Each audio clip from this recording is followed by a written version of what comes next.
Bonsoir Niamey, bonsoir Libreville, Lomé, Bamako, bonsoir Ouagadougou, Guinée, Conakry. Nous sommes très heureux de vous savoir nombreux à l'écoute de votre émission Fenêtre sur l'Afrique sur Radio Canal K en Suisse alémanique et La Voix du Peuple sur Radio à volonté, la voix de la résistance africaine. Au Niger, 10 jours après le coup d'état militaire, le général Tiani défie la CEDEAO, Communauté économique des États de l'Afrique de l'Ouest, avec notamment le soutien du peuple nigérien. Réaction, commentaires et analyses dans quelques instants dans le débat panafricain sur Radio Canal K, sur Radio à volonté.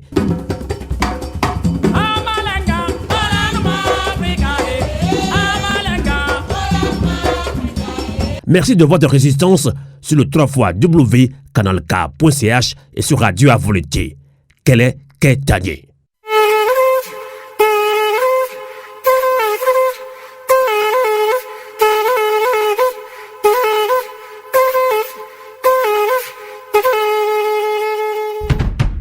La zone franc et le franc CFA est un système hérité de la colonisation.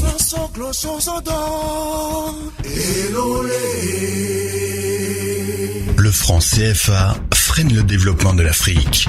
Il est aussi un outil de contrôle politique et économique sur les pays africains de la zone franc.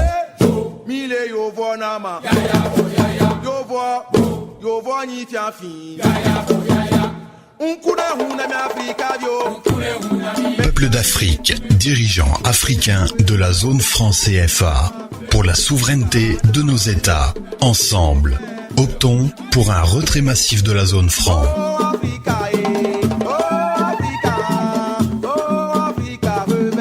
Ensemble et solidaires, nous y parviendrons.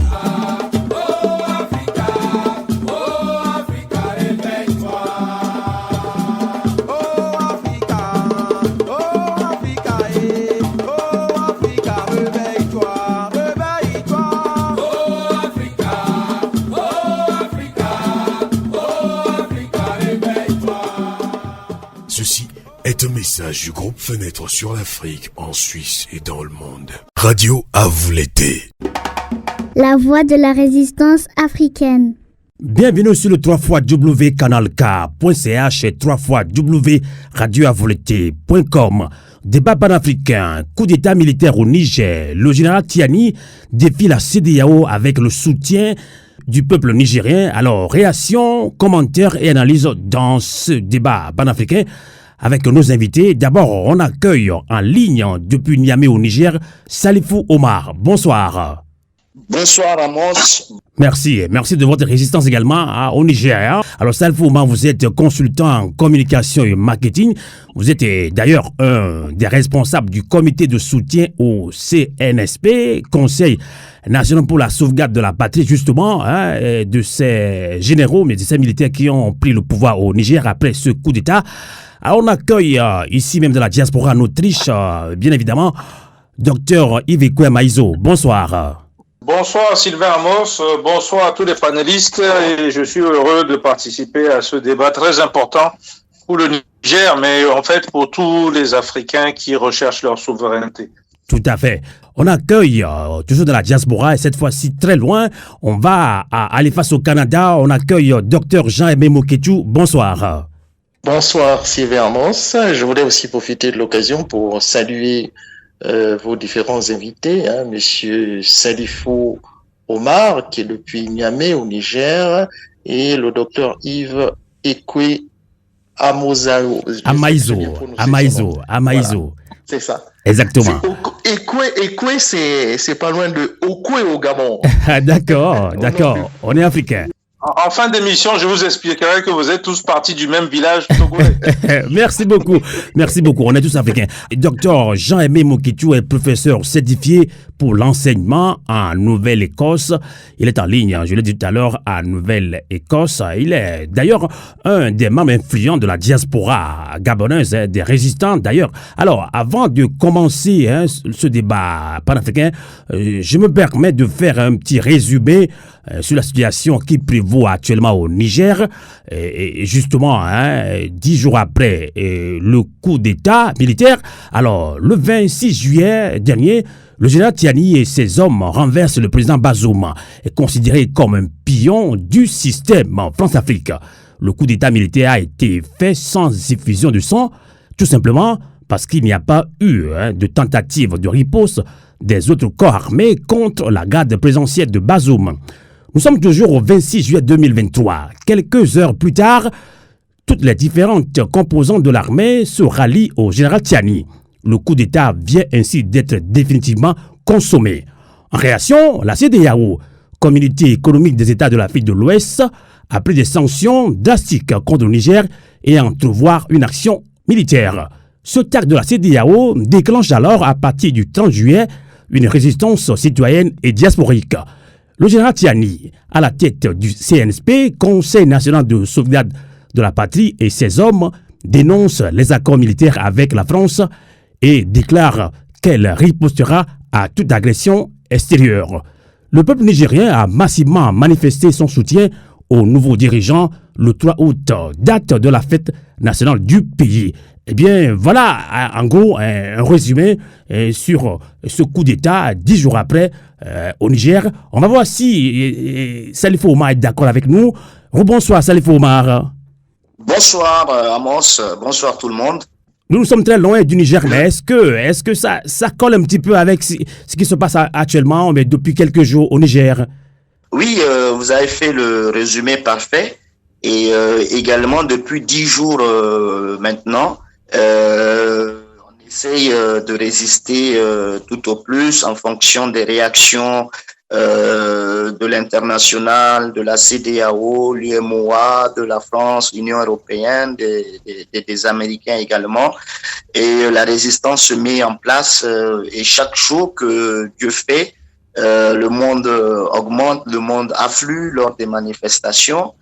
Et par rapport à la junte également, ils ont mis en place dès le lendemain, il y a 3 jours de cela, ils ont nommé le directeur de cabinet du président du CNSP. Il y a également le SG du gouvernement qui a été nommé. Et il y a eu pas mal de décrets depuis 10 jours également, parce que hier également, il y a eu un communiqué où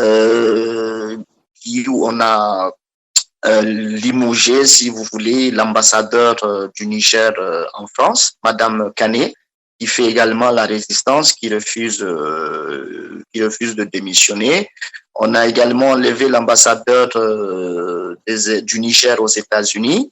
On a enlevé l'ambassadeur du Niger au Togo et celui du Nigeria également. Donc, il y a eu 4 ambassadeurs qui ont été enlevés hier dans un communiqué lu par la junte au pouvoir.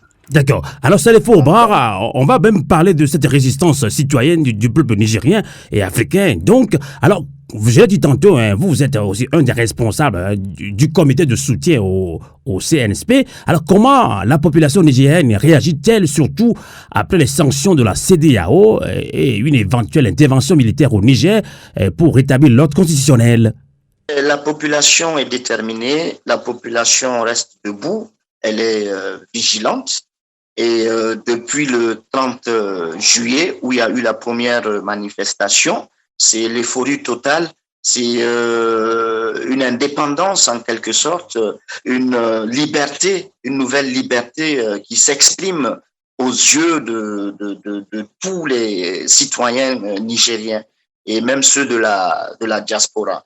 Donc la population, elle est mobilisée plus que jamais parce que depuis le 26 juillet, le 30 juillet qu'on a commencé la première manifestation, tous les jours, ce sont des manifestations dans toutes les régions du Niger où il y a 8 régions et plusieurs contrées également. Il y a des villes, il y a des grandes villes où les manifestations se font de façon spontanée. C'est-à-dire, ce n'est pas une organisation qui les met en place, mais c'est la population qui se lève partout pour ruer, pour venir à des grandes places symboliques. Par exemple, à Niamey, la place de la résistance s'appelle la place de la concertation, qui est devant l'Assemblée nationale du Niger. D'accord. Alors, c'est le faux. On voit que le peuple nigérien est très mobilisé en soutien à l'armée, mais d'autres pensent que non, Bazoum a été élu comme il faut, donc on est en train de manipuler les Nigériens. Alors, est-ce que ce coup d'État est-il prévisible du moment où, justement, le Premier ministre de Bazoum, ou bien l'ancien ministre de Bazoum, affirme sur une chaîne de télévision française que le Niger se porte très bien et que rien ne justifie ce coup d'État, Salfouma? Le coup d'État était prévisible parce que déjà, M. Bazoum, il est mal élu. Il est élu sur un hold-up électoral. Nous le savons tous. Le candidat qui avait gagné, c'était son Excellence Maman Ousmane, qui malheureusement a porté plainte au niveau même des institutions au Niger et même au niveau de la CEDEAO, qui malheureusement a été intercepté, si vous voulez. Et Bazoum, depuis lors, a hérité d'un système de l'ancien président Issoufou, qui a mis un système de corruption, un système de démagogie, un système de corruption, un système de malgouvernance. Vous voyez? Et Bazoum a hérité de tous ces mots qui, malheureusement, n'a pas pu vraiment s'épanouir dans l'exercice de ses pouvoirs. Parce qu'au Niger, vous avez l'impression qu'il y a deux présidents. Souvent, quand Bazoum voyage, il y a Issoufou qui est à côté de lui.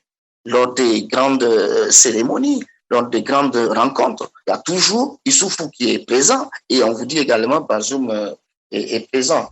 Donc, vous voyez cette malgouvernance, le népotisme, l'injustice sociale, l'exclusion surtout, parce que quand vous n'êtes pas issu du parti au pouvoir, vous êtes toujours exclu. Il y a plein de jeunes. Aujourd'hui, pourquoi les jeunes sont dans la rue? Ce sont des jeunes diplômés qui ont étudié au Maghreb, qui ont étudié en Europe, qui ont étudié au Canada, aux États-Unis. Et quand ils reviennent, il n'y a pas de boulot parce que peut-être ils ne sont pas issus du parti au pouvoir, donc ils sont exclus. Et aujourd'hui, c'est un soulagement total. Le Premier ministre qui dit que le Niger va bien, il a intervenu dans quel média? Il a intervenu sur France 24. Et 2 jours après, il se contredit. Quand les sanctions sont tombées, il dit que le Niger ne peut pas tenir même pas une semaine. C'est ce qu'il a dit. Lui-même, il s'est contredit. Alors qu'au début, ils ont vanté une croissance à 2 chiffres. Le Niger est en voie de développement. Le Niger est ceci, le Niger est cela. Et lui, en tant que Premier ministre, il revient 2 jours après pour dire que le Niger ne peut pas tenir face aux sanctions. Donc, vous voyez un peu qu'il n'y a pas de logique dans ce qu'il a dit. Et tout ce qu'ils sont en train de dire, les anciens dignitaires aujourd'hui, ils ont pris, si vous voulez, les médias internationaux. Ils passent sur France 24, ils passent sur TV5, ils passent sur BFM en longueur de journée, parce que pour eux, c'était impossible. Ils ne croyaient pas à ce coup d'État. Ils ne s'attendaient pas à ce coup d'État, parce que ils ont mis un système, même Monsieur Tchani, qui est le général Tchani, qui a fait le coup d'État, il était resté 10 ans auprès de Mahamadou Issoufou, mais c'est un militaire. Il peut ne pas être avec la politique, mais il est obligé d'exercer ses fonctions de militaire. Et il a dit dans son discours tout récemment que c'est parce que il en avait marre, ils sont arrivés à bout. La France n'arrivait pas à maintenir la sécurité. D'accord. Donc, vu l'insécurité accrue, on s'attendait à cela depuis des années. D'accord. Salfouma, avant de relancer nos invités, justement, docteur Jammeh Moketou, depuis Halifax au Canada, dites-nous concrètement, vous êtes au cœur même des grandes manifestations en soutien aux militaires. Est-ce que vous croyez sincèrement aux militaires comme quoi ils sont des sauveurs du Niger? Vous y croyez sincèrement? Aujourd'hui, c'est une nouvelle ère qui souffle sur le Niger et je me dis, le peuple est là aujourd'hui. Nous avons vu en Guinée, nous avons vu au Mali, nous avons vu au Burkina. Et ce phénomène a insufflé, si vous voulez, une volonté au peuple de s'exprimer. Et cette volonté est en train de s'exprimer actuellement. Parce que le Nigérien a souffert pendant 12 ans du règne de Mahamadou Issoufou ou du PNDS Taria au pouvoir. Et comme j'ai eu à le dire, à citer les quelques mots dont le Nigérien a souffert, cette injustice qui régnait, la corruption qui régnait, ont fait que le Nigérien aujourd'hui n'a plus peur et ils ont besoin de liberté aujourd'hui. Le Nigérien a besoin d'une liberté. Voilà. D'accord. Alors, docteur Jean-Aimé Mouketchou, vous avez suivi attentivement Salifi Omar depuis Niamey, au Niger. Il a bien fait le résumé. Il a dit le pourquoi ce coup d'État est salutaire pour beaucoup de Nigériens. Alors, vous êtes également un panafricain, docteur Jean-Aimé Mouketchou. Selon vous, après le coup d'État au Mali, au Burkina Faso, en Guinée-Conakry, là, je pense que Salifi Omar, le peuple nigérien emboîte le pas de ces trois peuples-là dont je viens de citer. Est-ce qu'il peut expliquer, selon vous, ce coup d'État militaire au Niger?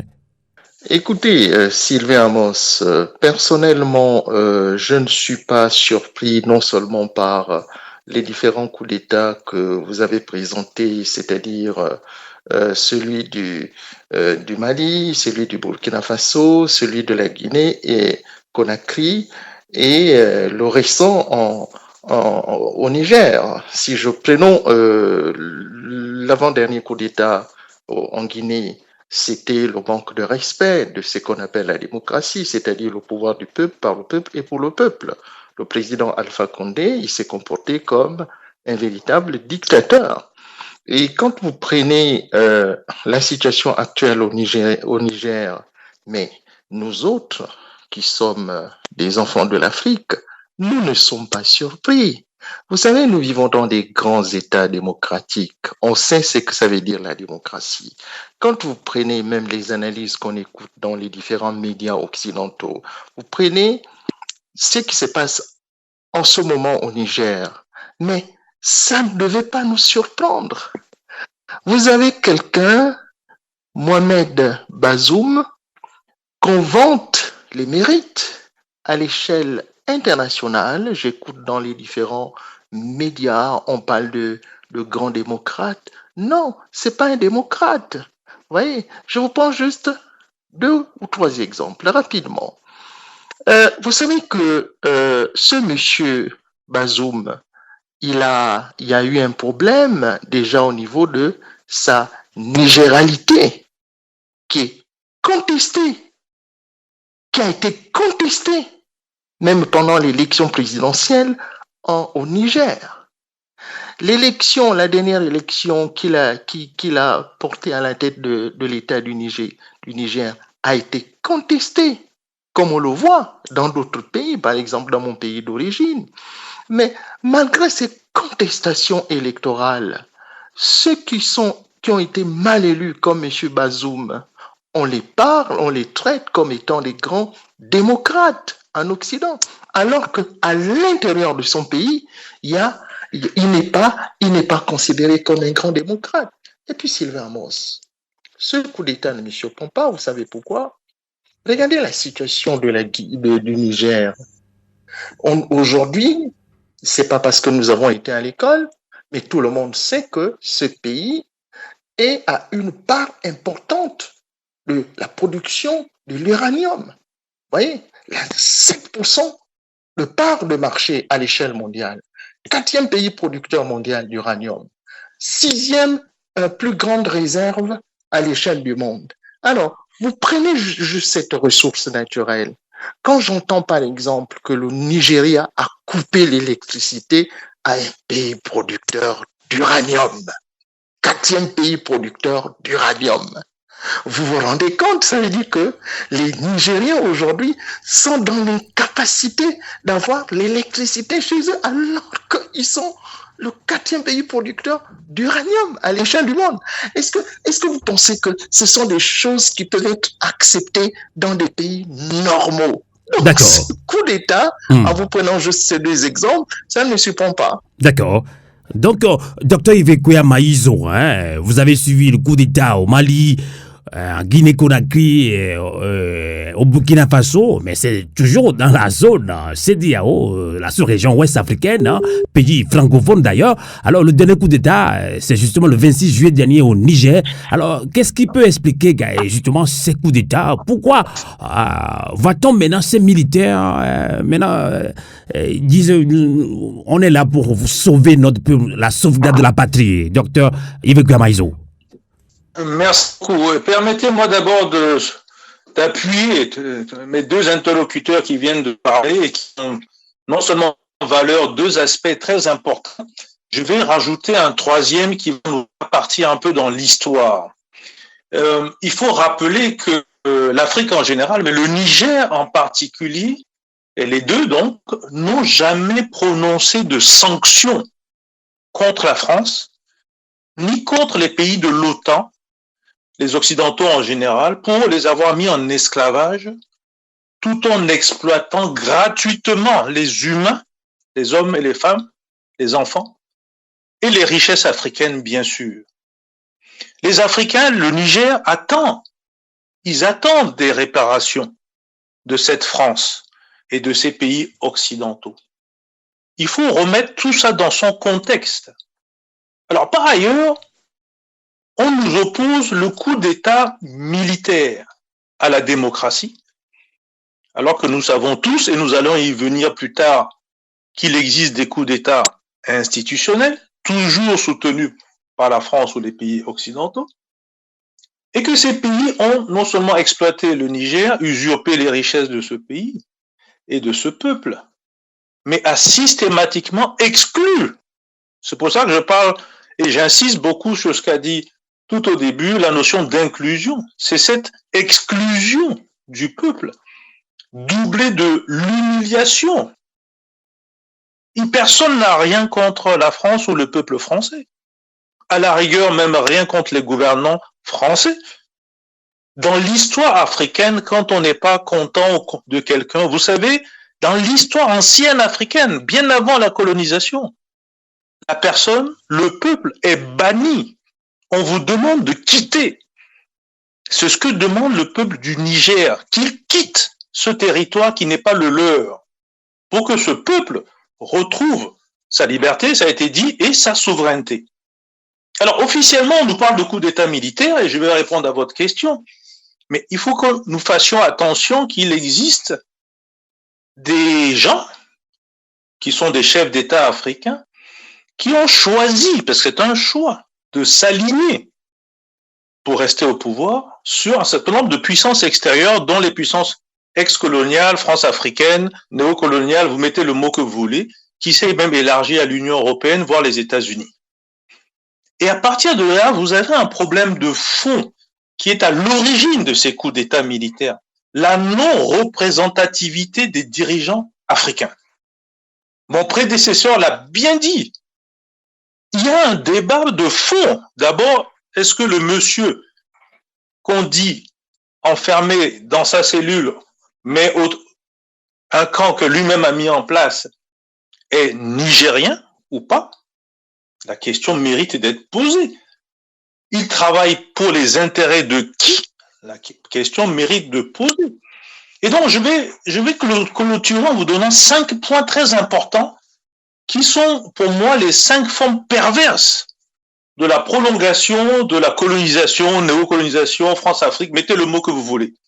La première, c'est les ingérences multiformes de ces pays occidentaux, la France en particulier, qui prend des dimensions extraordinaires où, en réalité, le peuple n'existe plus, il n'existe que leurs intérêts. C'est quelque chose d'assez inexplicable dans l'histoire coloniale même. Les pays anglophones, la Grande-Bretagne, le Royaume-Uni et d'autres, sont partis. Je vais souvent en Afrique australe, mais les gens là-bas ne comprennent pas ce qui se passe en Afrique francophone. Donc, les ingérences, c'est un point auquel le coup d'État est en train de mettre fin. Le refus de reconnaître des coups d'État constitutionnels, ça c'est très intéressant. Il faut prendre l'exemple de la France ou de la CEDEAO. Systématiquement, ils l'ont soutenu, à commencer par le cas du Togo. Le refus de la France de payer le juste prix des matières premières. là, je vais mettre un pavé dans la mare. Je crois que le prix de l'uranium à Londres, la livre, ces temps-ci, est autour de $56 et des États-Unis. Mais le prix payé par la France aussi entre 0 et 15 ou 20 euros. Donc, on serait content que M. Macron nous dise quel est le prix réel où il paye l'uranium nigérien. Et qui c'est qui le transporte aussi? Parce qu'on va retrouver les multinationales françaises. Alors, quand on nous parle d'une croissance à 2 chiffres, 11%, comme a dit le Premier ministre, sur une chaîne française et non pas nigérienne, ben, nous sommes des économistes, nous sommes allés faire le calcul et nous n'avons pas trouvé les mêmes chiffres. Il y a un autre élément, c'est le quatrième, c'est l'impérialisme culturel. C'est-à-dire qu'au Niger, personne ne mange du McDonald's ou du steak frites. Il y a d'autres cultures. Et on doit respecter ces cultures. Et ces cultures sont multiformes et pendant des années, des centaines d'années, ont vécu ensemble sans aucun problème. Donc, dit à l'envers, c'est-à-dire que la présence même de l'étranger, au lieu de contribuer à l'harmonie et le vivre ensemble, a déstabilisé ceci. Les populations n'en veulent plus. Et enfin, on ne le dit pas tout haut, il y a une politique de dépopulation de l'Afrique, c'est-à-dire l'Afrique sans les Africains, et qui passe par des déstabilisations systématiques, à commencer par la Libye, dont on voit les séquelles au niveau du Sahel et donc au Niger. Et qui c'est qui était à l'origine? C'est bien la France. Donc, il faut peut-être reposer le problème du départ. Est-ce qu'ils ont résolu le problème de la Libye? Non. Donc, ils ne font que l'exporter. Et l'utilisation en télécommande ou par procuration, soit des individus, chefs d'État ou autres africains, parfois des militaires, soit des institutions africaines par procuration qui essaient d'aller. Mais on a évolué. Il y a des groupes terroristes qui travaillent pour ces gens-là. Il y a des armes de destruction massive qu'on voit dans le domaine bactériologique, les virus, les vaccins. Il faut se poser toujours la question, quels sont les médicaments qu'on nous envoie? L'endettement budgétaire, là je peux vous en parler sur toute la journée. Pourquoi on nous endette? Pourquoi le Premier ministre lui-même vient de dire qu'en une semaine, le Niger est par terre? Et je vous soutiens que ça ne se passera pas comme ça. Puisque quand on va mettre les satellites en place pour voir le sous-sol du Niger, comme au Mali d'ailleurs, on va s'apercevoir que ces grands États sont plus que riches. Et je vais finir pour vous dire que le plus problématique, le fond du nazisme monétaire, qui est le franc CFA, qui fait que quand vous voulez convertir votre argent, mais c'est la France qui décide, fondamentalement. Et personne ne veut remettre ça en cause. Je parle des chefs d'État, bien sûr, qui sont là jusqu'à aujourd'hui. Donc, c'est tout cet ensemble de choses qui font une interdiction d'avoir des alternatives. Donc, mais écoutez, il n'y a pas de choix. Il faut chercher des partenaires sérieux, fiables, et qui veulent du gagnant-gagnant. C'est ce qui se passe. Et c'est un processus. Personne ne pourra arrêter le mouvement. Il peut y avoir des retards ici et là, mais personne. Quand on a dit que le Mali était le seul cas, regardez, aujourd'hui, on en a 4. Qui sera le prochain? Donc, dans ce sens, le coup d'État militaire dans tous ces pays, y compris le dernier coup d'État au Niger, ces coups d'État sont justifiés selon vous. On va relancer maintenant Salifou Omar depuis Niamey au Niger. Là, il y a une mobilisation, même hier, vendredi, même ce samedi aussi. Là, on a vu que le Mali et même l'Algérie, Burkina Faso, Guinée-Conakry ont dénoncé les sanctions de la CEDEAO justement contre votre pays. En conclusion, ces pays disons, nous boycottent la décision de la CEDEAO, mais par contre, le Nigeria a coupé depuis mardi son approvisionnement en électricité au Niger.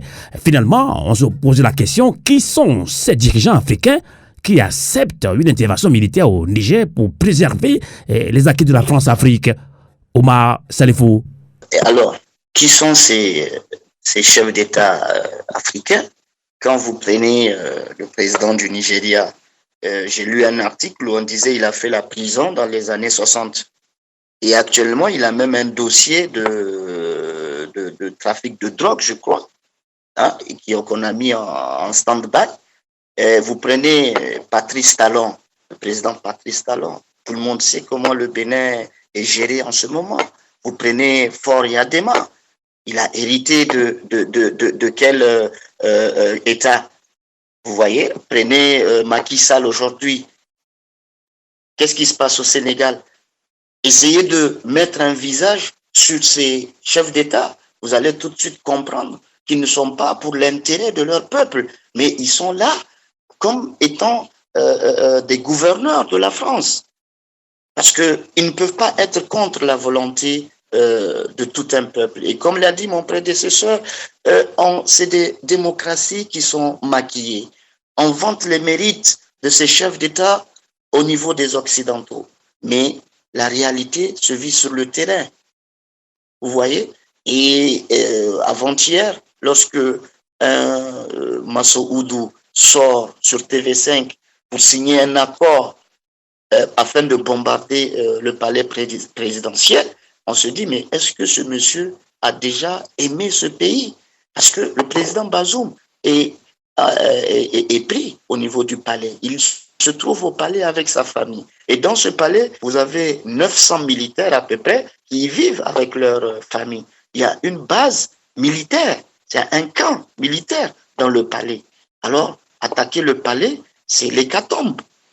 C'est mettre, si vous voulez, ces gens qui se trouvent à être des chairs à canon. Hein? Et lorsque d'autres aussi se prononcent par rapport à l'intervention militaire de la CEDEAO, mais on se demande quelle est l'utilité de la CEDEAO. En tout cas, la CEDEAO a donné une semaine, nous sommes en 10 jours quand même. Hein. Jusque-là, il n'y a pas encore eu d'intervention militaire. Donc, alors, Salfouman, vous êtes au Niger, mais hein, vous suivez de près dans d'autres régions du Niger ces mobilisations-là. Est-ce que, quand on parle de sanctions, est-ce que le Nigérien lambda, est-ce qu'ils ont peur de ces sanctions-là? Le Nigérien n'a pas peur de ces sanctions parce que nous vivons le pire et on supporte. Vous connaissez ce qu'on dit en Afrique, hein, c'est la solidarité. C'est la solidarité. Et il y a plein de chômeurs qui sont là, mais ils vivent comment? C'est à travers la solidarité. Donc nous, on peut supporter. On peut supporter. Et il y a un de mes prédécesseurs qui l'a dit. Et imaginez, depuis l'indépendance, nous achetons l'électricité auprès du Nigeria pendant que nous avons des richesses naturelles qui peuvent produire. Et nous avons Abdou Moumouni Diofo, le docteur, qui a inventé le solaire aujourd'hui, mais qui malheureusement n'a pas eu la chance de l'exploiter, ou quelqu'un derrière lui exploiter cette technologie. Vous voyez, donc au Niger, on peut supporter. Et pour revenir aux manifestations, et hier, 3 août, fête de l'indépendance, il y a eu notre mouvement qui s'appelle le COS. Il y a eu le M62, ils ont mobilisé des centaines et des centaines, des milliers et des milliers de personnes au niveau de la place de la concertation. Parce que l'espace bondé de monde, on n'arrivait même pas à contenir. Raison pour laquelle nous avons dit, c'est pas la peine de faire une marche, restez juste pour le meeting. Et le mot d'ordre est lancé. Hier nuit, les enfants, les jeunes ont envahi tout ce qui est rond-point. Tout ce qui est rond-point, parce qu'on s'attendait à une attaque imminente de la part des, entre griffes, les gens de la CEDEAO, avec à leur tête le commando Tayouni, ou je ne sais même pas comment il s'appelle. Salfouman, si je peux me permettre de vous poser cette question un peu pertinente, là, on lit ici également sur les réseaux sociaux comme quoi, c'est comme si au Niger, on veut sur le pas du Mali, on tient des discours un petit peu mobilisateurs, des discours pour un petit peu manipuler le peuple. Est-ce que, franchement, le Niger comprend la situation?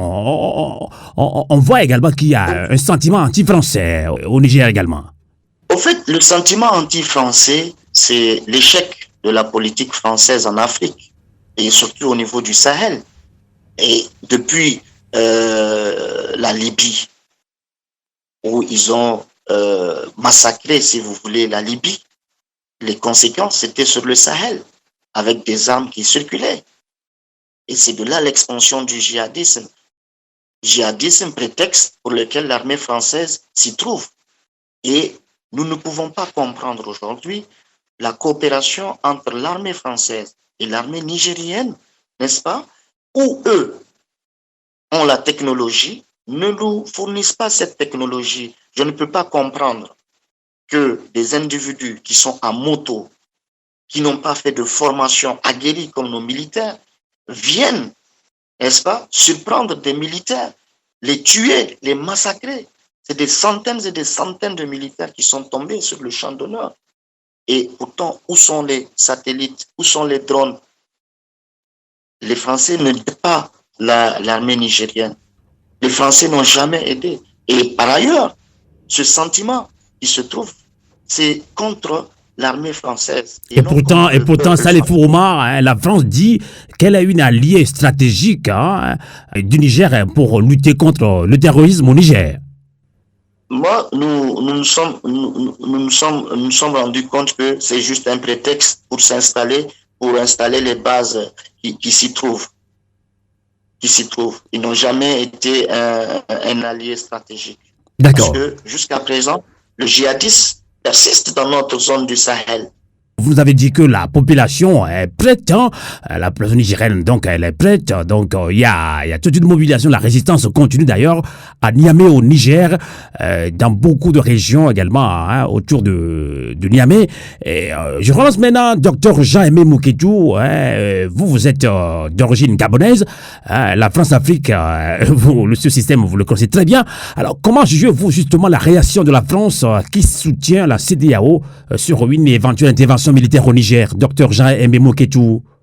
Écoutez, Sylvain Amos, moi je voudrais rentrer dans la logique du feu président Félix Houphouët-Boigny qui disait ceci, je le cite, paix à son âme, nous n'avons qu'un objet de haine, la guerre qu'une obsession, une seule obsession, la paix des cœurs, la paix sociale, la paix entre les nations. J'aime bien cette citation du président Houphouët-Boigny. Pourquoi? L'Afrique n'a pas besoin de guerre. Vous voyez par exemple ce qui se passe au Niger. Les pays africains qui veulent attaquer le Niger militairement, qui sont ces pays, comme le disait le prédécesseur, donc l'un de vos invités? Mais ce sont des régimes contestés déjà à l'échelle de leurs États. À côté du Niger, vous avez le fils d'Idriss Déby qui a pris le pouvoir en assassinant des civils tchadiens au menu. Qu'a fait la communauté internationale? Qu'a fait la France-Afrique? La France-Afrique s'est déplacée pour aller l'installer, l'adouber. Aucune réaction, malgré la contestation de plusieurs Africains. Personne n'a levé le bout de doigt à l'échelle donc de ce qu'on appelle la communauté internationale. Au Niger, vous avez des militaires qui ont pris le pouvoir, comme on l'a vu dans, vous savez, hein, les États aujourd'hui qui critiquent le Niger. Vous prenez plusieurs grandes puissances, elles se sont construites sur la base des coups d'État. La France a connu des coups d'État. Vous voyez, Napoléon a fait un coup d'État. Il y a eu des coups d'État dans ce qu'on appelle donc docteur Jean-Aimé Moukétou, vous êtes démocrate, mais vous cautionnez des coups d'État. Vous savez, hein, moi, la démocratie qu'on nous dit, la démocratie, oui, la démocratie, nous la respectons en Occident. Mais la démocratie n'est pas respectée par ceux qui respectent la démocratie dans leur pays quand cette démocratie est appliquée par les peuples africains. Je vous prends le cas de ce qui se passe au Niger. C'est ce qui s'est passé en Guinée-Conakry, c'est ce qui s'est passé au Mali, c'est ce qui s'est passé au Burkina Faso, c'est ce qui s'est passé au Gabon, où nous avons des peuples qui choisissent des dirigeants, et ces dirigeants, on les installe pas. Et ces dirigeants sont pas soutenus par la communauté internationale pour qu'ils puissent gérer leur pays. Ils préfèrent installer leurs valets, des gens qu'ils manipulent. Moi, je ne suis pas un partisan des coups d'État, mais si nous pensons que nous, Africains, nous pensons que c'est en passant par les coups d'État que nous allons construire nos États. Le Ghana aujourd'hui, on vante on parle du bien du Ghana à l'échelle, par exemple, africaine ou bien internationale. Mais le Ghana est passé par des coups d'État. Donc aujourd'hui, en fait, c'est pas une affaire de dire, oui, on est démocrate, on doit être contre les coups d'État. Ce qu'il faut dire, c'est que il y a une situation qui se présente au Niger. Nous avons des militaires qui sont arrivés au pouvoir. Il y a des gens qui étaient là, qui étaient des incompétents. Ça, il faut le dire. Il faut pas avoir honte de dire que Mohamed Bazoum, c'est un incompétent. C'est pas un démocrate, comme on le dit. Donc, ce qu'il faut faire, c'est accompagner ces militaires et que ces militaires ne tombent pas dans le piège des va-t-en-guerre, des gens qui veulent absolument la guerre. Il faut qu'ils réfléchissent, il faut que rapidement qu'ils convoquent, pourquoi pas, une conférence nationale souveraine avec tous les enfants du Niger pour qu'ils débattent des problématiques qui minent leur pays. D'accord. Terrorisme, problématiques économiques, oui. Docteur Jamé Moukedjou, je vais reformuler ma question. Alors, la France soutient la CEDEAO pour une éventuelle intervention militaire au Niger. Alors, quelles peuvent être les conséquences? Qu'est-ce qui peut arriver si finalement, oui, la CEDEAO décide d'envoyer des militaires, ou bien d'intervenir militairement au Niger? Qu'est-ce qui peut arriver? D'abord, Sylvain Amos, vous parlez de ce machin qu'on appelle la CEDEAO. La CEDEAO a reçu quelle autorisation des peuples de ces États membres de la CEDEAO? Parce que vous savez, quand on parle d'une organisation sous-régionale, c'est d'abord le peuple. En fait, c'est pas des gens qui sont pas des démocrates qui peuvent décider comme ça en disant qu'on construit on va regrouper des armées et qui vont aller attaquer notre pays africain. Non, il faut qu'ils demandent, qu'ils organisent des référendums dans chaque État. Vous avez cité le Ghana, vous avez cité le Togo, vous avez cité les autres États. Ces États-là qu'ils organisent les référendums en posant la question suivante: êtes-vous d'accord pour que notre armée, par exemple l'armée du Nigeria, l'armée du Togo, ces armées aillent intervenir contre un pays africain? Vous allez voir que après l'organisation de ces référendums, mais les populations diront totalement non, nous ne voulons pas cette intervention. Parce que nous avons des exemples, ça a été rappelé ici de manière pertinente. Nous avons vu la communauté internationale qui s'est mobilisée pour aller assassiner Kadhafi. Et nous voyons les conséquences dans le Sahel. Le terrorisme est en train de prendre de l'ampleur. Il y a le désordre dans cette région de l'Afrique. Donc, aller attaquer le Niger, ce sera une grosse erreur, non seulement pour la sous-région, mais pour notre continent. Et si ces États vont attaquer le Niger, vous savez, c'est que beaucoup diront, parce qu'il y a des gens qui ne s'expriment pas dans les médias, mais qui suivent ce qui se passe à l'échelle du monde, qui ont la capacité de faire des analyses géopolitiques et géostratégiques. Ils diront que les Africains sont irresponsables. D'accord. Je ne vois pas, vous me permettez vraiment 2 secondes, je ne peux pas comprendre que un regroupement de pays aille attaquer déjà un peuple qui est en difficulté comme le peuple nigérien. Ce sera catastrophique et criminel. D'accord. Alors, docteur Yves Ekouya-Maïso, vous êtes d'origine togolaise, et docteur Jean-Aimé Moukedi l'a dit tout à l'heure, si finalement la CEDEAO maintient toujours une éventuelle intervention militaire au Niger, c'est toute l'Afrique qui va périr. Quelles peuvent être les conséquences, docteur Yves Ekouya-Maïso? Monsieur Amos, vous allez trop vite. La CEDEAO n'a aucun mandat. Je répète, la CEDEAO qui a enlevé le terme développement, la communauté économique et de développement, le développement a disparu. Et ils l'ont remplacé par des États, ils n'ont aucun mandat. La décision d'aller agresser un pays voisin est illégale et va contre l'ensemble des règles de la CEDEAO, à commencer par le protocole additionnel 2001. Je vous rappelle, on peut discuter du contrôle militaire du pouvoir politique dans un pays. On peut discuter des modifications constitutionnelles intempestives qui arrivent, des déficiences transparence, des droits de l'homme, liberté de la presse, lutte contre la corruption, impunité, pauvreté, etc. Tout ceci fait partie du protocole 2001 de la CEDEAO. Mais vous savez, ce qui les intéresse, le contrôle militaire du pouvoir. Et la CEDEAO a été tellement maligne que le contrôle militaire des pouvoirs est devenu et s'est résumé à ce que les militaires doivent rester dans les casernes et soutenir celui qui est au pouvoir. Autrement dit, on a utilisé, et je le répète, on a utilisé le protocole additionnel 2001 de la CEDEAO sur le plan juridique pour renforcer le syndicat des chefs d'État que constitue la CEDEAO. C'est pour ça que les pays concernés, Guinée, Mali, Burkina et certainement Niger maintenant, ne peuvent pas faire partie de cela. D'ailleurs, ils n'ont pas été représentés. Donc, la CEDEAO dit ce qu'elle veut. C'est nous qui leur donnons de l'importance. Je l'avais dit dans le cas du Mali que, il fallait se suspendre sa participation parce que vous ne pouvez pas participer à des gens qui défendent des intérêts étrangers avant de défendre les intérêts nationaux et des populations. C'est ça le problème des Africains. Ils ne veulent jamais aller en conflit. Maintenant, le conflit, il est ouvert. Et donc, qu'est-ce qui va se passer? Je vais répondre à votre question, ne croyez pas que je l'évite. J'essaie de vous donner les bases juridiques. Tout à fait. On sait jamais. Hein. Sous nos yeux, on a détruit la Libye. Sous nos yeux, on a détruit la Libye quand même. Oui, mais c'est le rapport de force. Ça, c'est le rapport de force.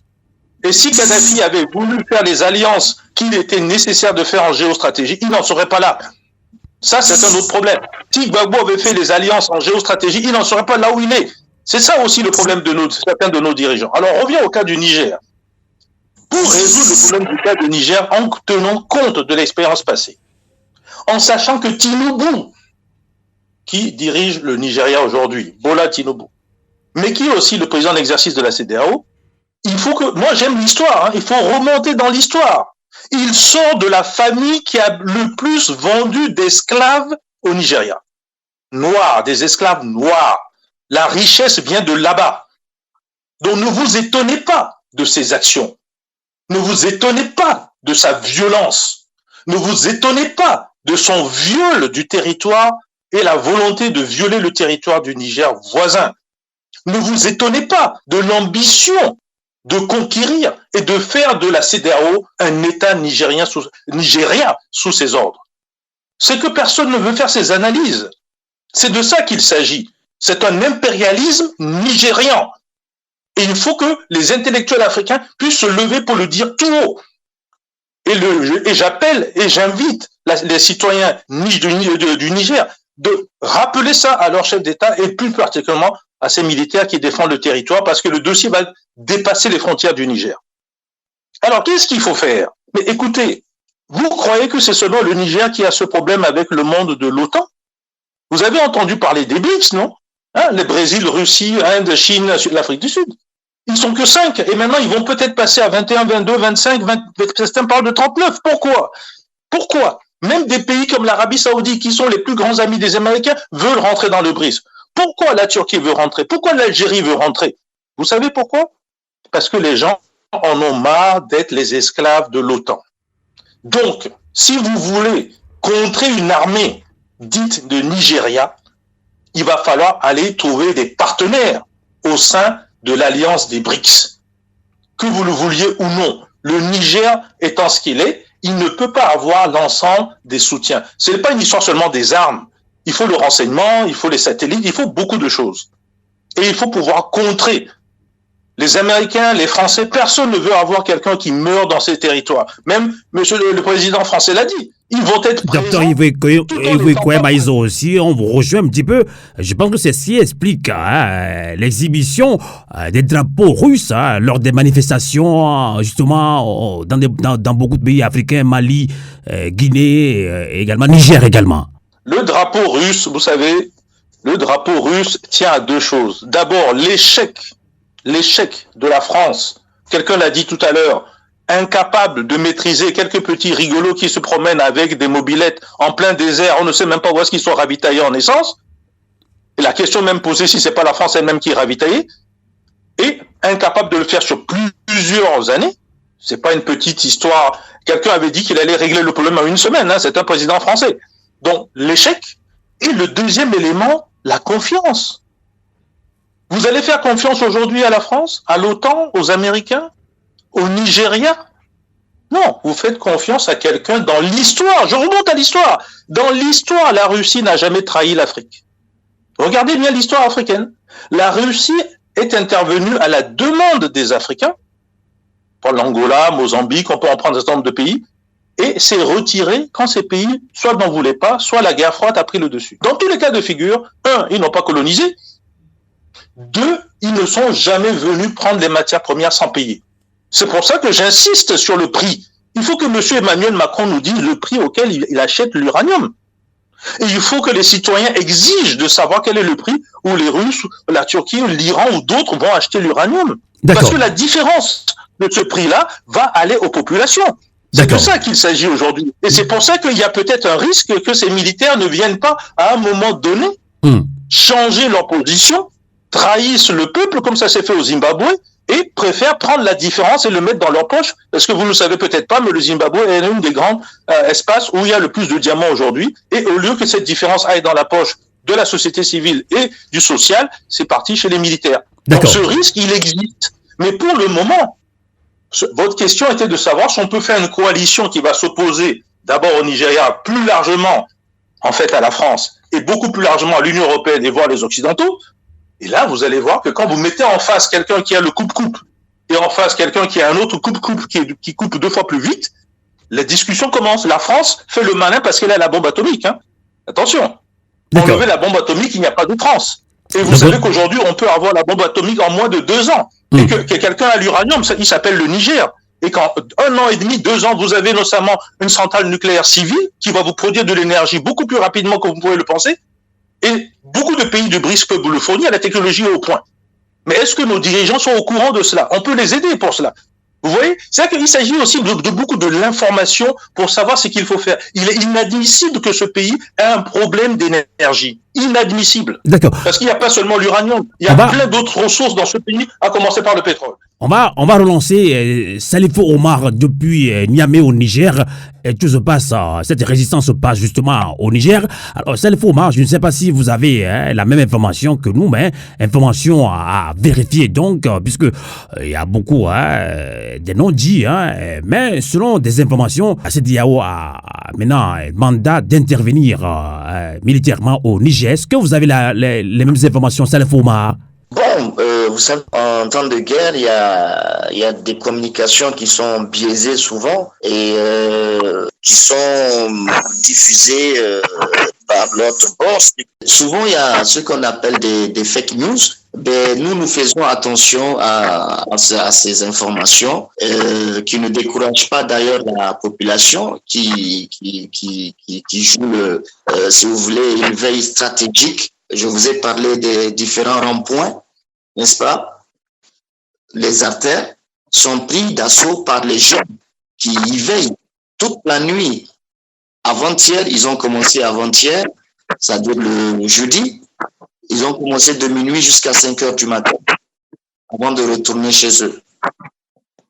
Et toutes les rues sont occupées parce que, si vous voulez, les jeunes aujourd'hui, ils ont compris la guerre. Ils ont compris la guerre. Ils ont compris la guerre. Et ils veulent se mettre au devant avant que les militaires interviennent. Vous voyez, les civils contre les militaires. Et la CEDEAO, comme on a dit, ils n'ont pas mandat, ils ne peuvent pas avoir mandat pour intervenir au Niger.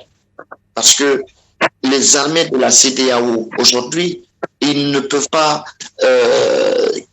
tenir cette guerre face à l'armée nigérienne qui ne serait pas seule. Vous avez les Algériens qui sont là, vous avez les Guinéens qui seront là, vous avez l'armée burkinabé, vous avez l'armée malienne. Donc, ils seront face également à d'autres forces. Et nous ne le souhaitons pas, nous ne le souhaitons pas, nous ne voulons pas vivre, comme on appelle, comme le Soudan. Vous avez vu ce qui se passe au Soudan actuellement, n'est-ce pas? À Khartoum, la Libye a été un désastre. Donc, nous, peuple d'Afrique, de Guinée, du Mali, du Burkina, du Niger, de l'Algérie, nous sommes ensemble pour une paix durable dans nos régions. Et si la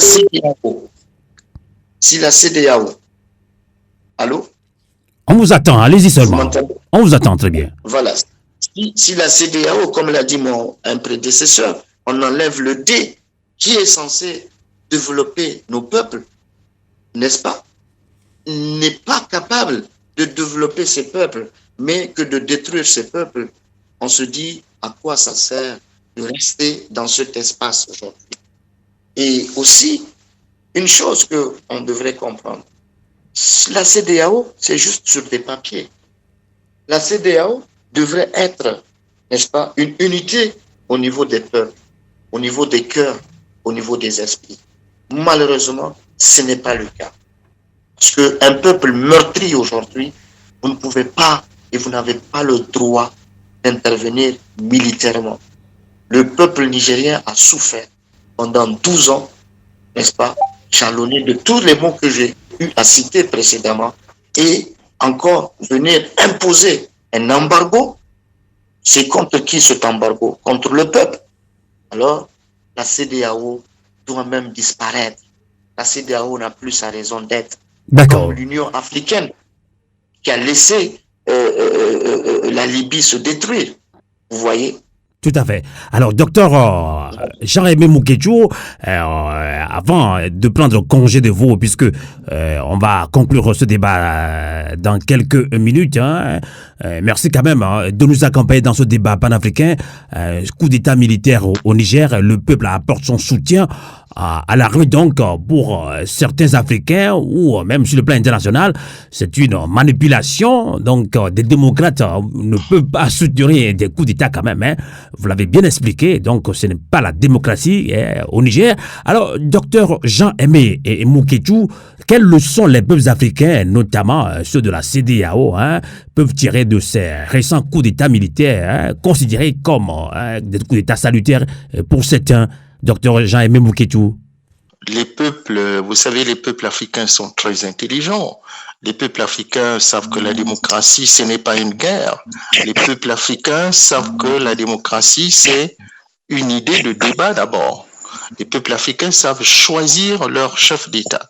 Mais les peuples africains ne sont pas respectés par ce qu'on appelle la communauté internationale. Vous voyez, les dirigeants de la communauté internationale. Vous voyez par exemple ce qui se passe au Niger. Moi, je voulais juste dire aux autorités actuelles du Niger, aux militaires du Niger, il faudrait qu'ils écoutent bien les réactions des différentes chancelleries ou bien des puissances dans le monde.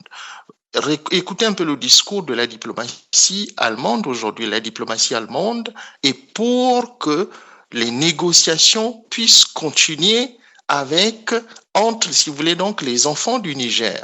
Donc, il y a déjà un aspect positif. Donc, tous ceux qui parlent de la guerre, il faut leur dire, parce que nous autres, nous sommes passés sur votre radio, on a fait des grands débats quand il s'agissait d'aller envahir et renverser Kadhafi. Nous avons crié, nous avons manifesté en disant n'allez pas en Libye, ça risque d'être dangereux pour le continent africain, ça risque d'être dangereux pour la région du Sahel. Personne ne nous a écoutés. Nous avons organisé des conférences. Les intellectuels africains se sont manifestés. Ils ont rédigé des articles, des trucs, etc., etc.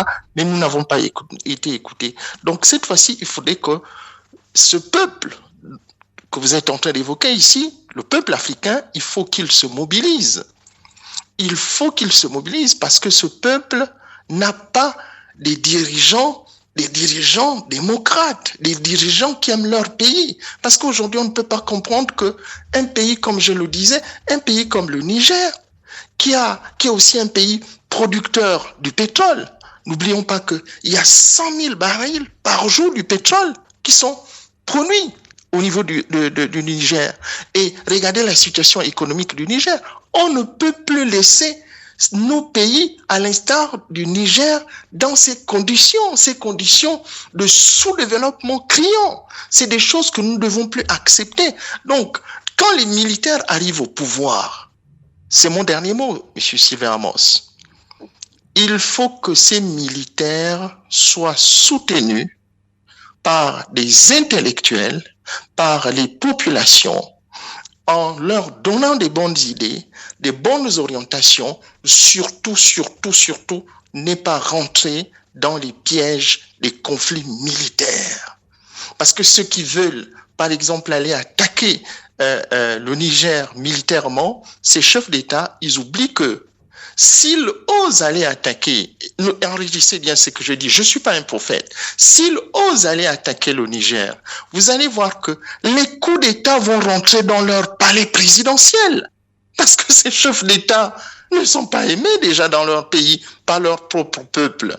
Donc, Sylvain Amos, moi je voudrais juste vous dire que la situation du Niger, il faudrait qu'on soit derrière le peuple du Niger et surtout que ce peuple du Niger n'aille pas dans la confrontation, c'est-à-dire en allant attaquer, par exemple, les ambassades de l'Occident, les ambassades françaises, les ambassades allemandes, les ambassades américaines, les citoyens de ces pays-là. Il ne faut pas les attaquer. Ces citoyens-là, il faut dire à nos frères et nos sœurs du Niger que les citoyens états-uniens, les citoyens canadiens, les citoyens français, les citoyens allemands, les citoyens des autres pays, les puissances du monde, ces citoyens-là sont comme nous.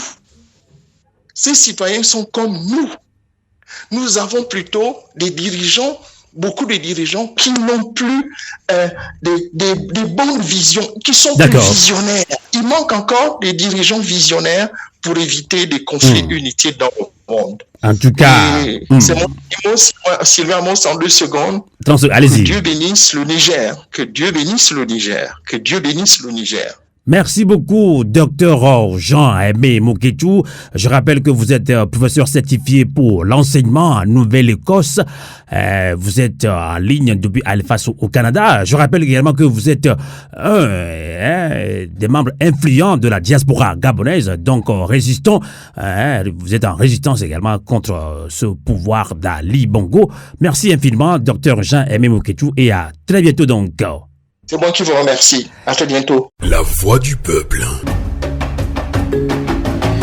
Et on continue ce débat avant de conclure, Dr Yves Ekouyamaïzo, puisqu'on évoque le cas justement de la France, la France qui soutient la CEDEAO pour une éventuelle intervention au Niger. Et là, on se rappelle, après justement son départ du Mali, l'armée française avait retrouvé un point de chute au Niger avec la bénédiction des autorités d'antan.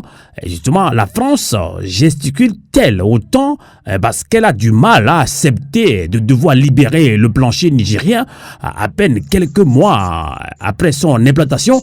Quelle analyse faites-vous de la réaction de la France qui soutient cette intervention militaire au Niger? Alors, il faut faire attention quand on parle. La France, officiellement, ne soutient personne. La France, à travers la voix de son ministre des Affaires étrangères, dit qu'elle est là pour protéger ses intérêts et ses ressortissants. Ça, c'est la version officielle. Maintenant, tout le monde sait que les multinationales qui s'occupent des matières premières, notamment l'uranium, sont présentes. Tout le monde sait qu'il y a 1500 soldats, voire plus, qui sont présents. Et comme vous l'avez dit, qui, en fait, n'avaient pas d'autre solution que de se mettre au niveau du Niger après avoir été refusés, rejetés, voire expulsés du Mali. Que veut la France? La France a 2 problèmes.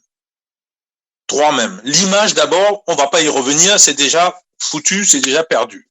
Mais la France a un problème politique et un problème économique. Politique, son rayonnement, son contrôle direct et indirect à travers le Fonds monétaire international, la Banque mondiale, l'Union européenne et autres sur ces pays va en diminuant et sa crédibilité en Union européenne a diminué. Quand l'Union européenne lui avait proposé de gérer ensemble le franc CFA, la France a refusé. Donc la France vient, prend les matières premières, paye mal et se retrouve à manger toute seule, pour être très simple. Aujourd'hui qu'elle a un problème, elle demande à tout le monde de contribuer. Les gens, ils veulent pas. Alors, c'est le problème politique. Il y a le problème économique maintenant. La France a une situation sous M. Macron où l'endettement n'a fait qu'exploser, où la charge fiscale n'a fait qu'exploser. Donc, les populations françaises, les Français qui soient au Niger ou ailleurs, ils ont le même problème que les Nigériens. Ils ont des difficultés avec leurs dirigeants. Et sachez bien ce qui se passe aussi en France. Il y a des lois qui passent, par exemple la retraite, sans que le peuple ne soit d'accord, encore moins le Parlement. Donc, vous voyez bien qu'il y a des luttes communes. Alors, qu'est-ce qui se passe exactement? Mais il se passe que la France risque de devenir pauvre. Il faut que les Africains se mettent dans la tête que la richesse, une fois qu'elle est extraite et qu'elle est transformée, c'est eux qui vont petit à petit recouvrir leur pouvoir d'achat et donc certaines formes de liberté économique, une marge, comme nous disons, et donc vivre mieux et demain matin peut-être s'enrichir et s'enrichir intelligemment puisque c'est la solidarité qui forme nos sociétés africaines. Donc vous voyez bien que la France, en voyant cette perspective-là, n'en veut pas. elle n'arrive pas. Elle a essayé au Mali, mais elle va chercher du renfort. Maintenant, le renfort, avant, se faisait sans que personne ne combatte. Il n'y avait pas en face d'autres alternatives comme les pays du BRICS, hein, la Russie, la Turquie, d'autres pays. Mais justement, docteur, exactement. Justement, docteur. Attendez, je finis le raisonnement. Il y a les pays et il y a aussi les populations, la société civile. Les Africains, pendant très longtemps, pour une raison qu'on ne peut pas aujourd'hui, ne cherchaient pas à se soulever. Ils étaient toujours dans l'ambition que l'autre ne peut pas faire du mal. L'autre, justement la France, les églises, les communautés religieuses et autres ont contribué. Sinon, ce peuple se serait révolté depuis longtemps. Aujourd'hui, ces communautés religieuses elles-mêmes sont dans l'impasse et bourrées de scandales. Donc, les populations se redécouvrent. N'oubliez pas l'immigration. Combien de Nigériens sont morts en Libye, sont morts dans la Méditerranée? D'accord. Et certains sont revenus, ils ont raconté l'histoire. D'accord. Qui a envie d'aller se faire tuer là-bas alors qu'il n'y a pas de solution? Personne. Donc, on Alors, va chercher la solution exactement. nationale. J'ai une question très importante également. Les pays n'ayant que des intérêts et jamais des amis, et vous l'avez dit d'ailleurs tout à l'heure, alors comment les militaires, que ce soit au Mali, au Burkina Faso, en Guinée-Conakry, maintenant au Niger, comment ces militaires parviendront-ils à éviter le piège ou la tentation de remplacer des anciens colons par la Russie? Si vous parlez de remplacer, ce n'est pas un mot qui est correct. D'accord. Quand vous parlez de remplacement, il s'agit en fait de l'ancien système. C'est-à-dire, c'est le système colonial qui a placé des néocoloniaux, des France-Africains, des gens qui vont continuer à travailler pour la colonie. Pour les gens qui dirigent la colonie, c'est-à-dire la France. On n'est plus dans ce système. C'est dans ce système que vous pouvez dire qu'on remplace ou qu'on va prendre la place d'eux. D'ailleurs, certains opposants africains ont eu ce jeu. La plupart des présidents du Niger. C'est ce que pensent ces Africains. Ils sont un peu méfiants. Non, mais c'est ce qui s'est... Voilà. C'est pas pensé. Les présidents du Niger, regardez, les 3-4 derniers, ont joué ce jeu-là. Fondamentalement. Ça nous a été expliqué au début. Prenez l'ancien président et Bazoum. Excusez-moi, si tous les deux doivent se promener, c'est pas des jumeaux quand même. Donc s'ils devaient se promener ensemble, et qu'en plus le chef d'état-major aujourd'hui travaillait pour tous les deux, et que ce chef d'état-major a été choisi par le président Issoufou pour contrôler, entre guillemets, Bazoum, donc vous voyez bien que tout ceci cherchait et travaillait encore dans une forme de néocolonisation. Aujourd'hui, vous avez un système qui est complètement différent, qui est le patriotisme, qui est le nationalisme, qui est des gens qui se disent « je veux être en phase avec ma population ». Parce que eux-mêmes, ces militaires sortent de ces populations. Quand ils finissent pour dormir le soir, ils dorment dans les quartiers avec cette population. Ils voient les souffrances de ces populations. Ils se posent la question, comment se fait-il que je n'ai pas un hôpital à tous les 10, 15, 20 kilomètres de moi et qu'une ambulance ne peut pas sauver la vie de tel ou tel Nigérien lambda? Voilà les questions qui se posent aujourd'hui. Ce n'est plus une question de devenir riche et de rouler dans la meilleure voiture et puis avoir 50 femmes et puis se promener et aller faire le Hajj. Vous voyez, culturellement, les choses ont beaucoup changé parce que la France a humilié. D'accord, donc vous croyez, pour le moment, vous croyez à ces militaires qui ne vont pas tomber dans ce piège-là? Tel que la situation se présente, ils ont deux problèmes. Pour changer, pour revenir à l'ancien système, la population, le peuple, les citoyens ne vont pas l'accepter. On vous a dit qu'ils sont à tous les carrefours. Mais pour aller d'un endroit à l'autre au Niger, dans n'importe quelle ville du Niger, il faut bien passer par les carrefours. Ils vont y aller comment? Si les populations voient qu'ils ont trahi, vous allez avoir d'autres coups d'État. Exactement. Deuxième élément de fond, pour leur propre honneur. Ce qu'ils ont dit en Russie, ce qu'ils ont dit un peu à gauche et à droite que j'ai pu entendre, ce sont des gens, malgré tout, qui ont compris. On ne peut pas travailler 10 ans avec les Issoufou, avec tous ces gens-là, et puis se lever et aller contre eux. Ça veut dire qu'il y a eu quelque chose de profond qui s'est passé. Tout à fait. On ne peut pas dire qu'on fait un petit coup d'État pour des histoires de salaire et que toute l'armée s'est mise du côté de celui qui fait le coup d'État. Donc c'est quelque chose qui est savamment organisé et c'est les médias occidentaux, médias mainstream comme on dit, qui racontent ce qu'ils veulent. La réalité est qu'il y a une lame de fond qui fait que on a une vague de panafricanisme. On a une vague qui va vers l'autodétermination, vers la souveraineté.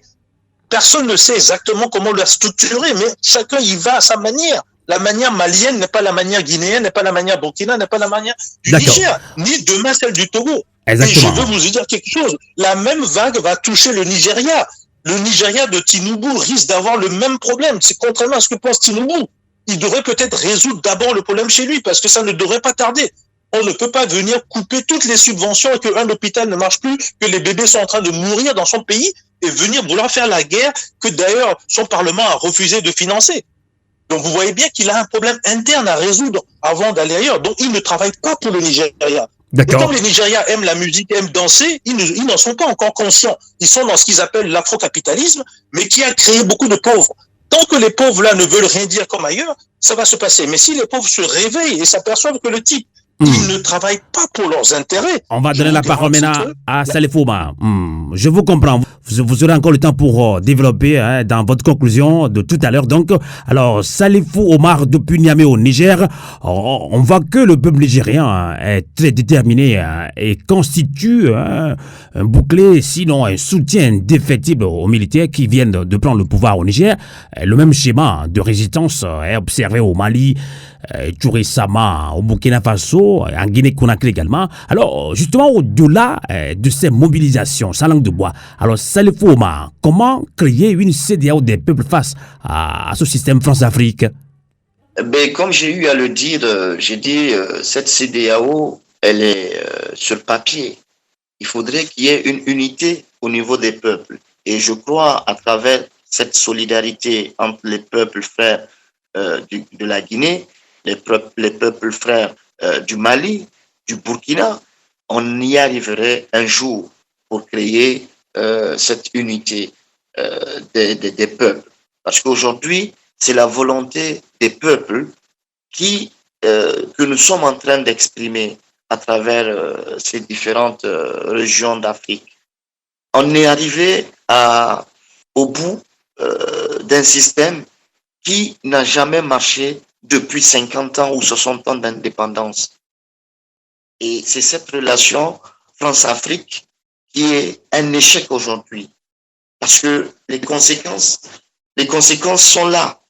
Vous voyez, les conséquences sont là sur le développement de nos pays. Nous avons les richesses, nous avons la matière première. Et il est inadmissible aujourd'hui que le peuple n'arrive pas à subvenir, à bénéficier de ces richesses.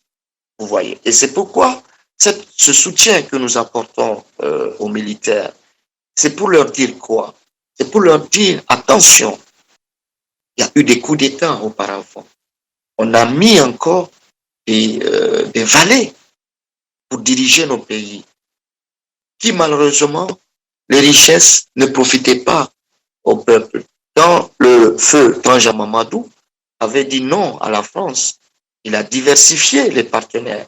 Il a fait appel aux Chinois, il a fait appel aux Canadiens pour exploiter le pétrole, pour exploiter l'or. Vous voyez, ça n'a pas plu aux Français.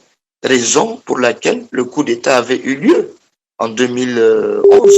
Il voulait continuer avec un bonus de 3 ans qui était anticonstitutionnel, c'est vrai, mais quand même, il avait une vision pour le peuple, pour que le peuple puisse bénéficier de ces richesses. Et aujourd'hui, nous allons veiller à ce que la junte qui est au pouvoir aujourd'hui puisse mettre un système de permettre à ces peuples de bénéficier. Nous allons veiller à ce que assister les militaires s'il le faut pour mettre un système démocratique qui sera viable pour le peuple. Parce qu'aujourd'hui, on dit la démocratie, c'est le pouvoir du peuple par le peuple. Malheureusement, en 30 ans de démocratie, le peuple a toujours été marginalisé.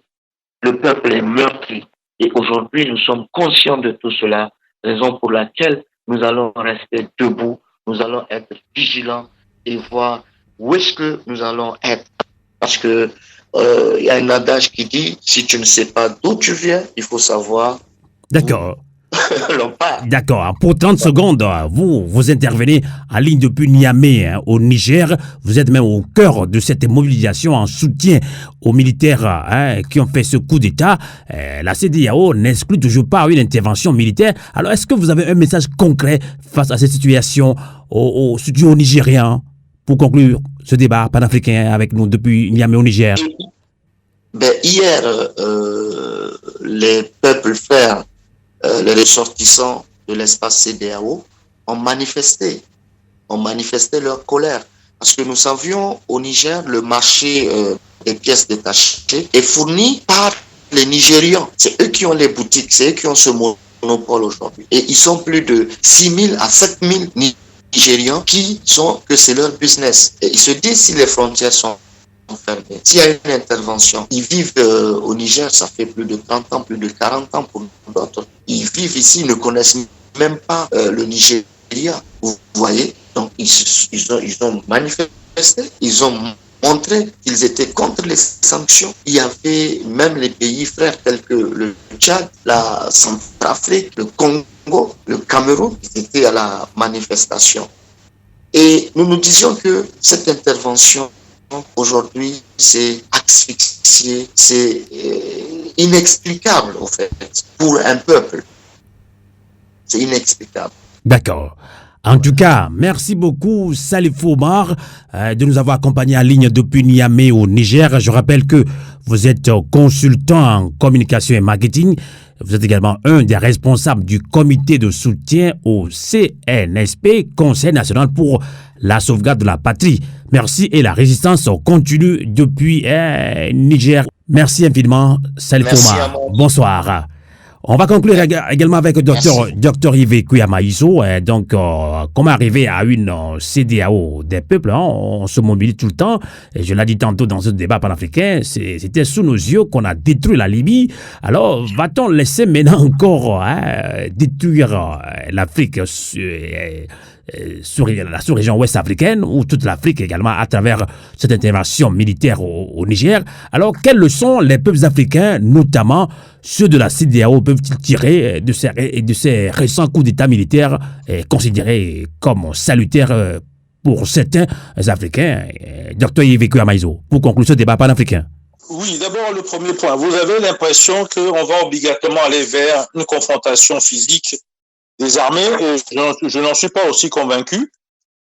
Donc, laissez la situation évoluer, on va bien voir ce qui va se passer. La situation n'est pas du tout comme par le passé. Aujourd'hui, le Niger a des partenaires pour faire la guerre, mais gagner au point même d'aller peut-être même prendre des espaces territoriaux du Nigeria. Je dis bien prendre des espaces territoriaux du Nigeria.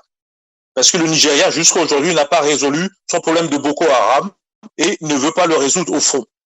Sur le deuxième point, la leçon est très simple.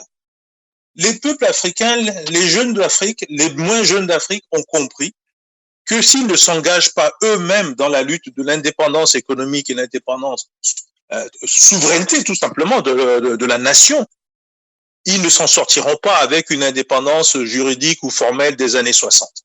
C'est la première chose. Donc les jeunes aujourd'hui, la population, la diaspora africaine est prête à se battre. Ce n'était pas le cas il y a quelque temps. Elle est prête à se battre. Quand on veut se battre, on cherche les partenaires, on mesure la force de l'adversaire et puis on s'engage. Vous avez vu, toutes les guerres récentes, tout le monde a cru pouvoir résoudre le problème en une semaine ou deux. Vous avez vu, ça ne finit pas. Ça ne finit pas. La France est enlisée.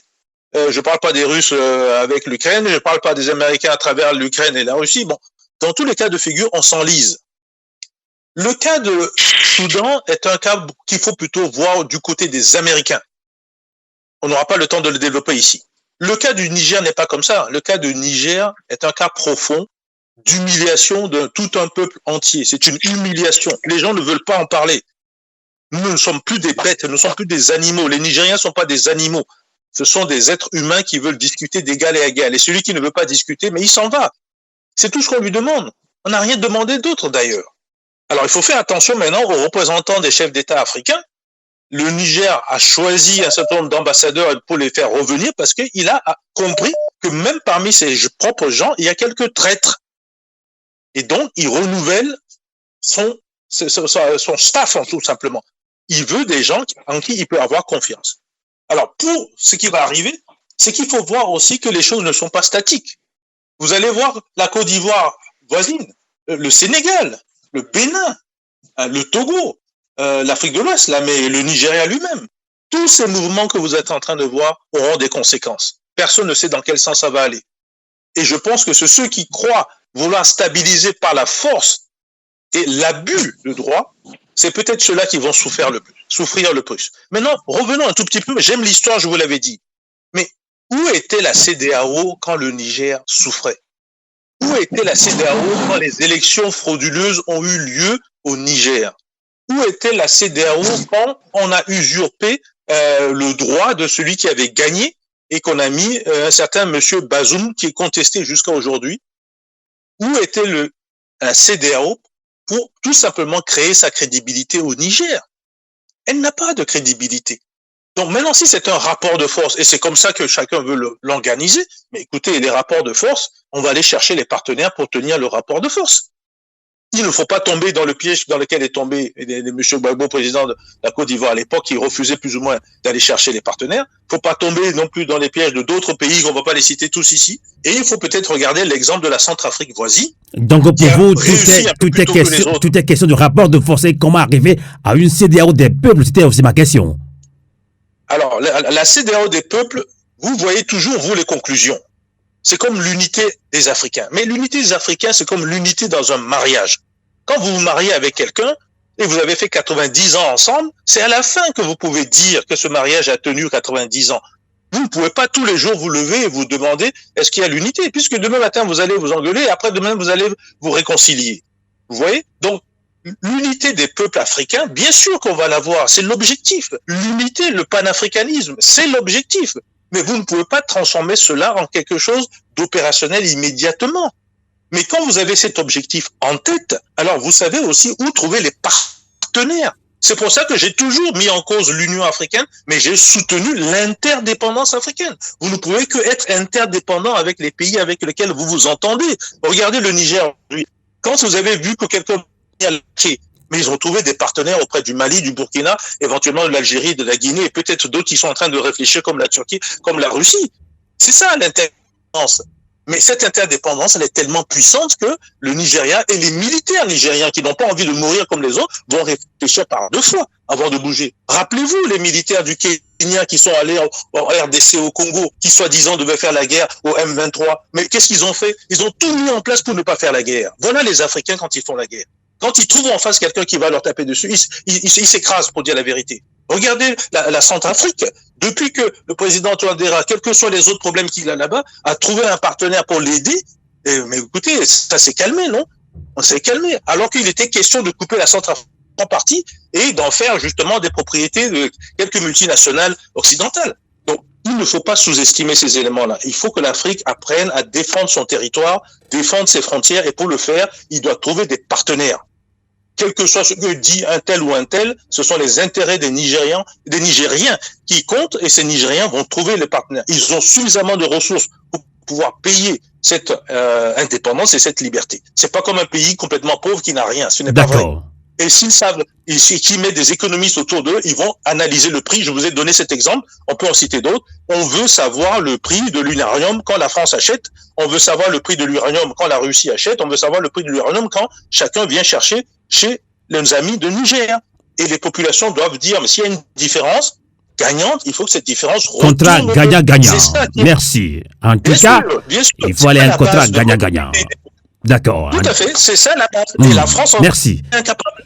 La France en est incapable. C'est ça le fond de tout le dossier. Parce que les Nigériens ont été très, très, très patients pendant plus de 60 ans. Ils viennent de fêter leur fête de l'indépendance et se sont aperçus, écoutez, il faut faire un bilan à un moment donné. Et le bilan avec la France, il est négatif. D'accord. La confiance, elle n'existe plus. Voilà. En tout cas, merci beaucoup, Dr Yves Kouya-Maïzo. Je rappelle que vous êtes président Afrocentricity. Vous êtes également un membre influent justement de la diaspora togolaise. Vous publiez de temps en temps, bien très souvent, des articles. Vous faites d'ailleurs des propositions de sortie des crises au Togo, une seule famille détient ce pays pendant plus de 50 ans quand même. Merci infiniment à vous qui nous avez suivis sur Radio Canal K et sur Radio Avouleté. Avouleté qui veut dire la lutte continue et on ne peut conclure ou bien terminer ce débat panafricain à ne pas mais nous rappeler encore cette citation. C'était le capitaine Traoré du Burkina Faso qui l'a encore réitéré au sommet Afrique et Russie la dernière fois à Saint-Pétersbourg. C'était de feu Thomas Sankara qui nous disait « L'esclave qui n'est pas capable d'assumer sa révolte ne mérite pas que l'on s'apitoie sur son sort. Cet esclave répondra seul de son malheur s'il se fait des illusions sur la condescendance d'un maître suspect qui prétend l'affranchir. » Et feu Thomas Sankara renchirait en disant que seule la lutte libère. Bonsoir et en toute résistance sur Radio Canal K et sur Radio Avoleté.